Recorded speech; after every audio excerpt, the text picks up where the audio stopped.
bao chai ba ông mà mượn nè cái bao chai tôi ai biết cái cạnh thì con em nhắn tôi hả nó có rồi anh nó qua bên ngoài chứ mà tao lót đi rồi đặt đâu mà anh nó qua thằng kia mà chú ca hậu thôi qua thằng kia miếng ba cái thấu ra kia mà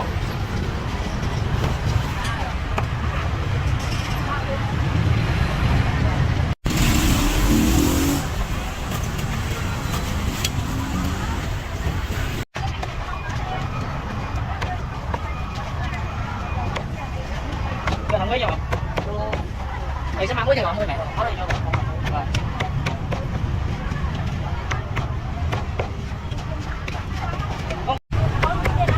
bán thấy cái chai lạc áo không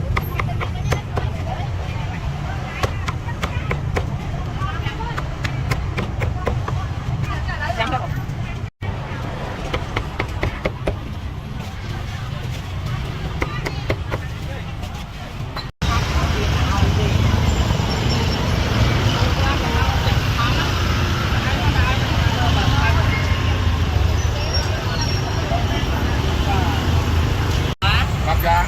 là cha chân miên thì miền còn ăn nha từ tí ăn nó chân lá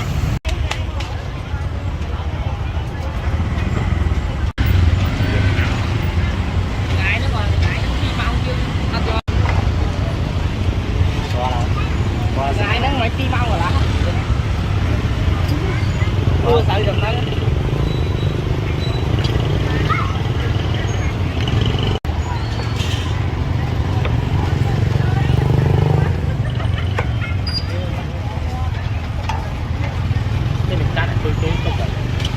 quên nhưng mà mờ nãy giờ mờ đấy thấy cái bọn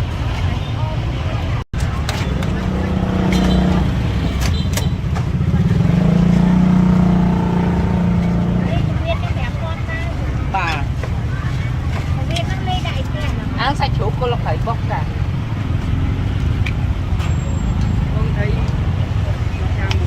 bà thấy bông cho đây ra sơ cầm tích bàn lại bông mà như thầy chị thầy có nhầm tên không đó thầy giờ làm tí chiếu một bàn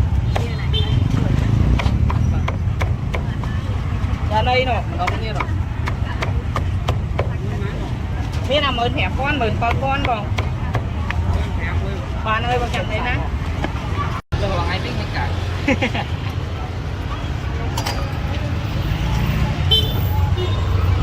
tiền con này nhá tôi hả nó tập tập trở rồi đó nó nó qua bên ngoài chứ mà nó không biết rồi đặt tao ma luôn anh đang qua thằng kia mà chú ca hảo thôi qua thằng kia miếng ra cái thấu cái tí vậy bộ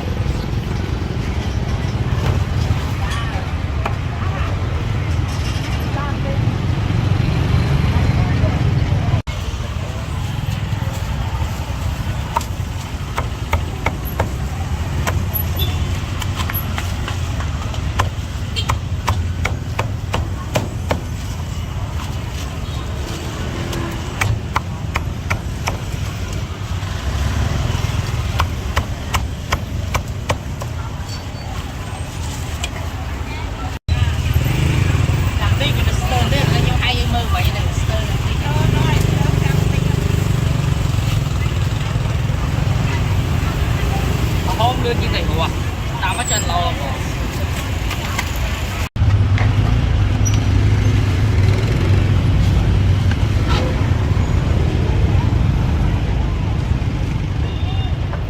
tạ lượng lời tao quý ngành này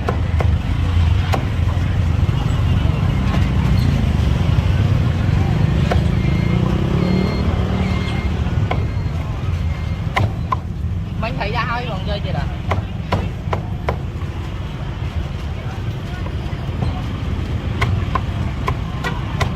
không phải chai ba ông mà mượn nè trái không phải chai upstairs này phần viên đập nhiêu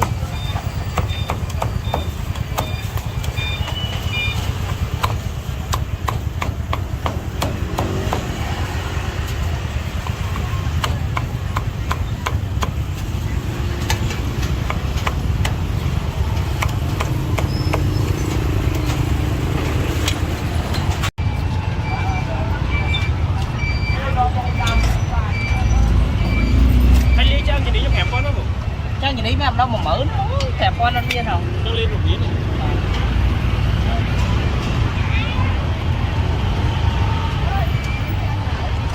Bán thầy có hôm nói không? À pi cái dâu muối bao giờ không phải ai. Dâu bánh kia pi mình bao cái kia. Sao ta lại cái gì? Con này thì chú ơi.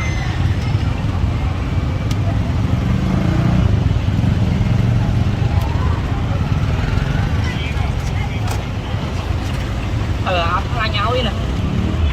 Dọc khoanh vậy cơ. Ở trong viên tu kia. Hút khoa nhật cơ. Tỷ cha cái nhân nè. Dạ mơ. Chưa ăn. Trái hộp bay. Cô môi đã lẹ xì mùi sấy ra. Ba. Lẹ xì á, lẹ xì mùi sấy á. Đó, đó là thầy có miên không miên? Nhà mượn phá là mượn thèm hả? Không. Đó là mượn phá con mượn thèm con à? Nên còn đi chăng đấy. Ê, sách chán này. Nó mượn thèm. Mượn phá là tên mua này. Bà 300 lần. Mùi bông sấy đây rồi. Mua chật ba này. Cho đây.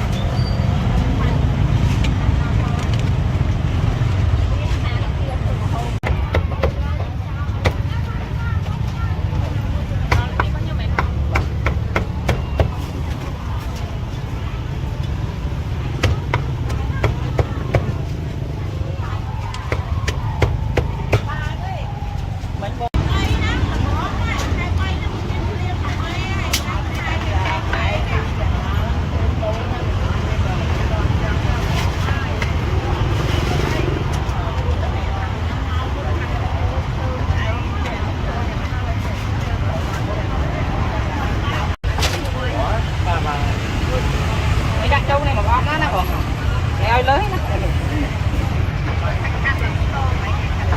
Bà ní còn mà giờ nó phải ăn rồi như này không? Sợ quá ta bọn ta nữa. Bây giờ nó nhiều tôm. Nó ở tay cho bụng. Hoặc thì giờ ban mà ăn kèm mùi nấm đó.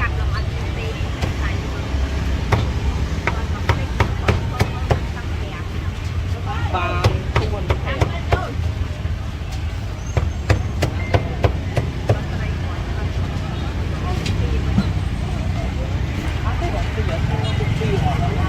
Tia là lại thủy phân cái gì nữa. Mó bầy.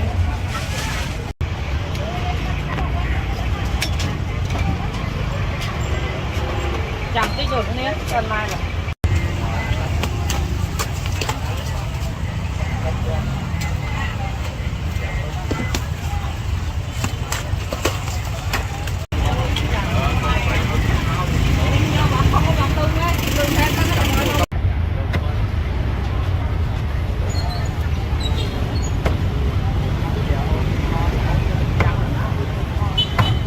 Bán đi á. Không tan không vòng. Thở lui.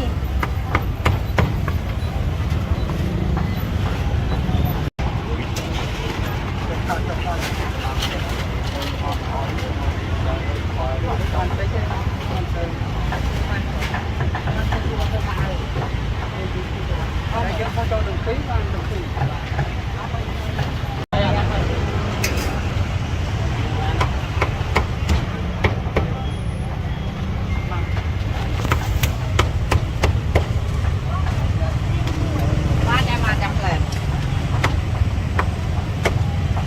Có hai bán nào bà đấy. Ừ, nào các bạn.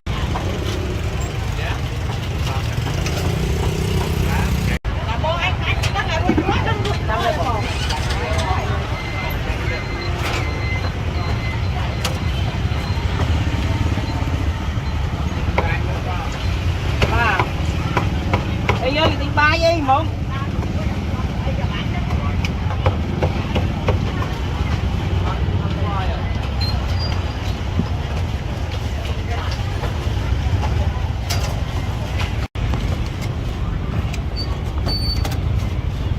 Con hộp bay không? Thầy quá nơi chấm lại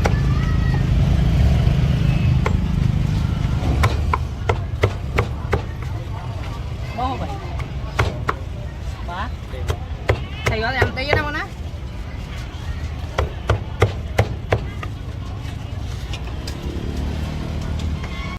thầy gọi là chấm không em làm tí vô với anh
với nhau thì sắp 30 thì họ mua mẹ ở đây vô rồi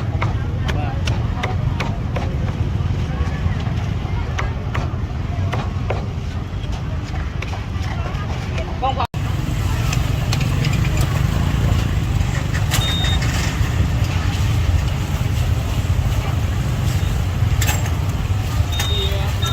bạn tiền mua em không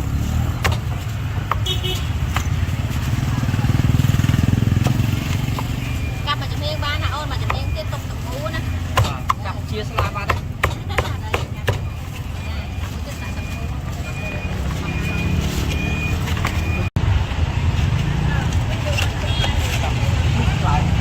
đừng là ai xong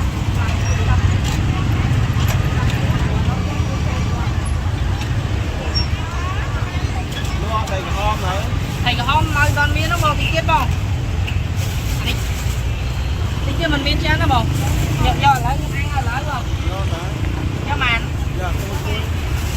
miếng năm mươi thì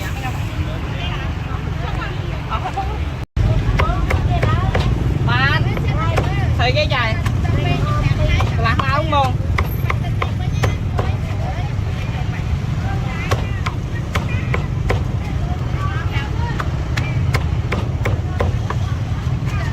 chấm lên một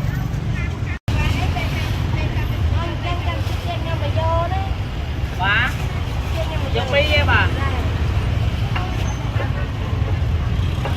con mình tiêu nó dài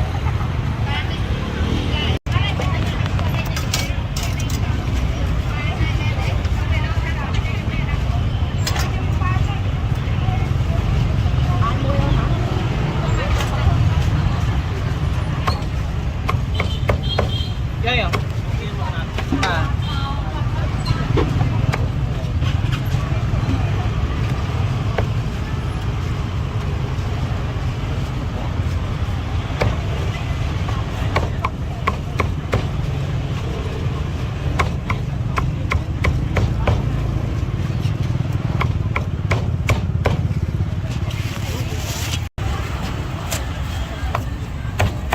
kia bánh này ho mày ba mà lớn nó có nhiều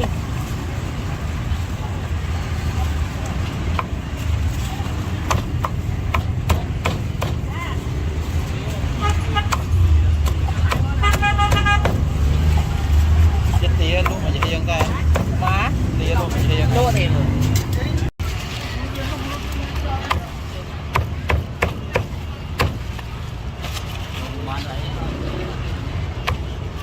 mấy này không mới đây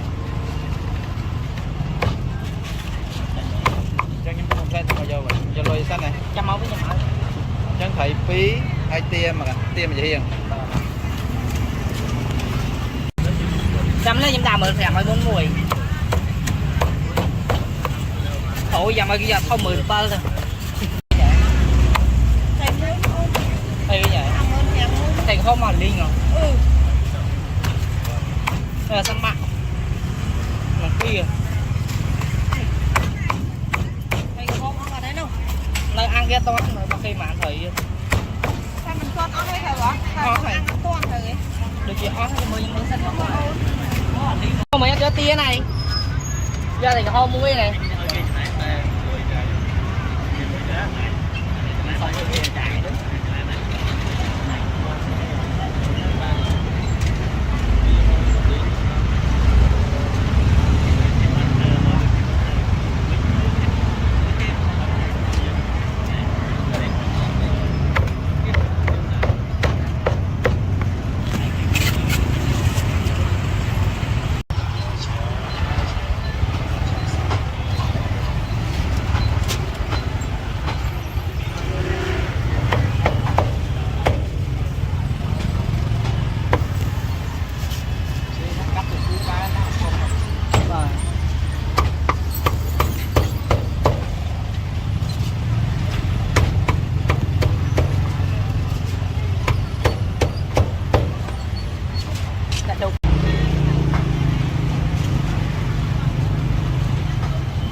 chơi như vậy thầy không mà lính món mà lính này ba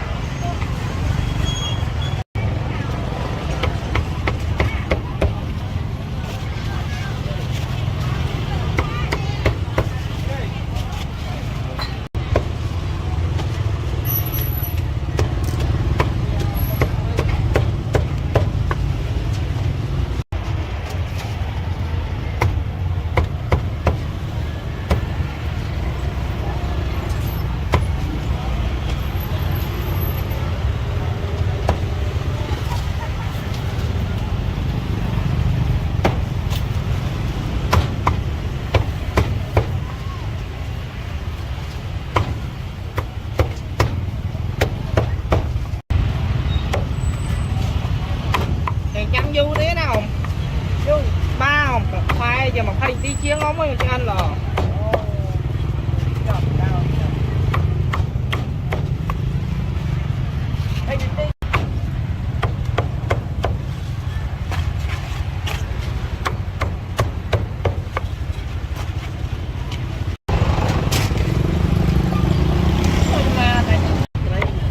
thầy hóa mẹ thầy hóa trăm tí không một cái nào 10 quá là 10 thèm